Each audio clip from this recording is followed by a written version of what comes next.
I'd like to speak a little bit, just a few minutes, about a little bit about my story, but more about you and the allyship that you represent in the lives of LGBTQ plus people. So from my earliest memories, I knew I was different, but I was way too young to know why or how I was different. I loved all things boy.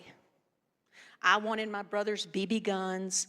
I wanted his G.I. Joes. I did not want a twirling baton and a Barbie. Maybe a Ken, but not a Barbie. Who would want a doll when you could have an action figure named G.I. Joe? The only action figure I ever got was a Chatty Cathy doll. How many of you remember that? She had a pull string coming out of her back. And when you pulled the string, she'd say things like, "Please change my dress. Let's play house." But her lips didn't even move. So much for an action figure. Growing up, I always had one close girlfriend. And in 1973, 51 years ago, in high school English class, I met Sylvie. And I was smitten.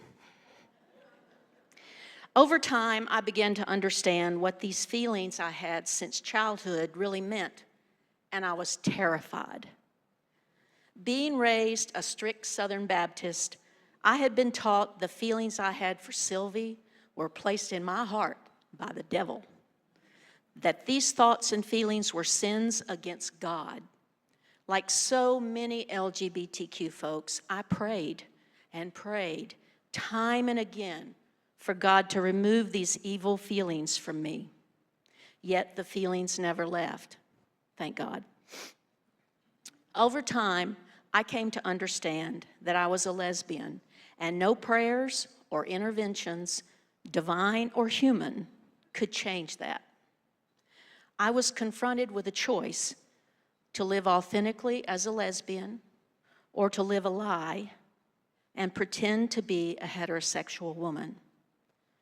I knew what the consequences of living my life in truth would mean for me: pain, heartache, ultimately rejection from my Southern Baptist family. And when I came out to my parents, they responded exactly as I feared.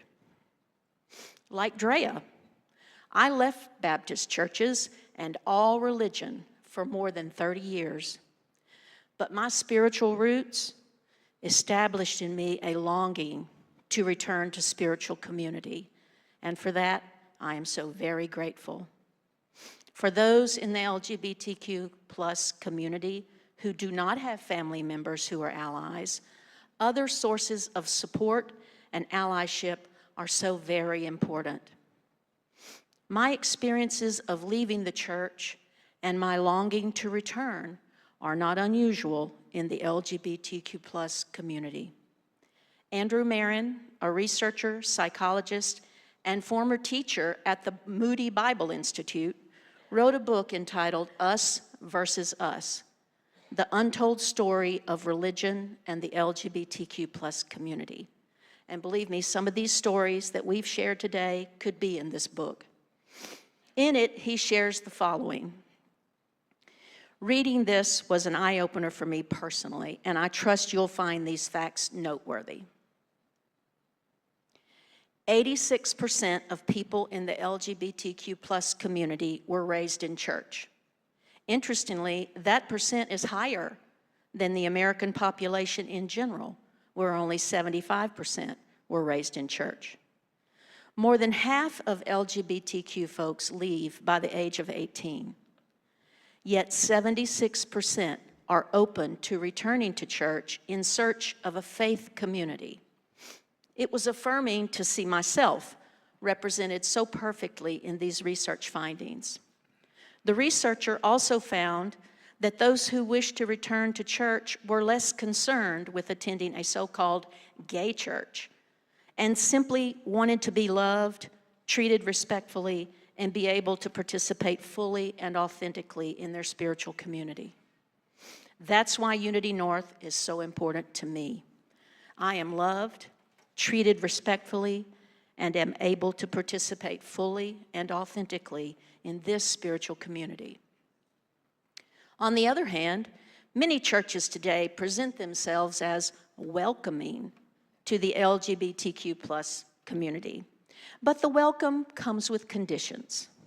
We are welcome so that we can be saved, fixed, rescued from hell in our sinful life. In these churches, LGBTQ plus people are often still clobbered with the same rhetoric and verses we heard that drove us away in the first place. In these churches, we cannot be completely open.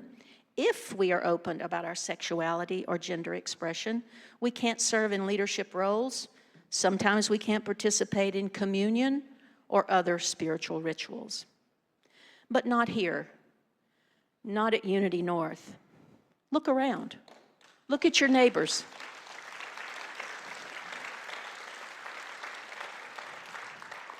Look at the folks sitting in this sanctuary, and let's be mindful of those online who are advocates. Unity North is an ally to the LGBTQ plus community. You, individually and as a congregation, demonstrate your allyship to the LGBTQ plus community in many ways. Unity North walks the walk of allyship. How? First, this service and your presence here today. Also, through the LGBTQ Friends ministry. We've had that ministry for many, many years. Through tithing to organizations that support the LGBTQ plus community. Through offering special speakers and events, and through the full integration of LGBTQ plus folks into the life of this church, including in roles of leadership. You have created an inclusive, loving, supportive, affirming spiritual home for all people. Unity North is not a so-called gay church, nor should it be. Unity North offers a loving, affirming community to all people. The diversity and inclusivity is what makes Unity North so remarkable.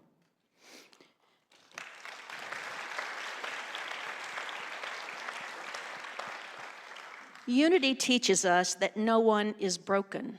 Nobody needs to be saved. Nobody's going to go to hell because of their sinful life. It teaches that each of us has a Christ essence that is valued and is in us to be expressed fully and completely.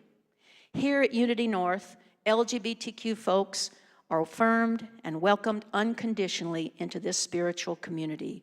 You demonstrate your allyship, and that is a treasure that we cannot take for granted. Here at Unity North, Sylvie and I, along with so many others, have found our tribe. You are our peeps. You are our spiritual family. We are home at last. Mwah! Thank you.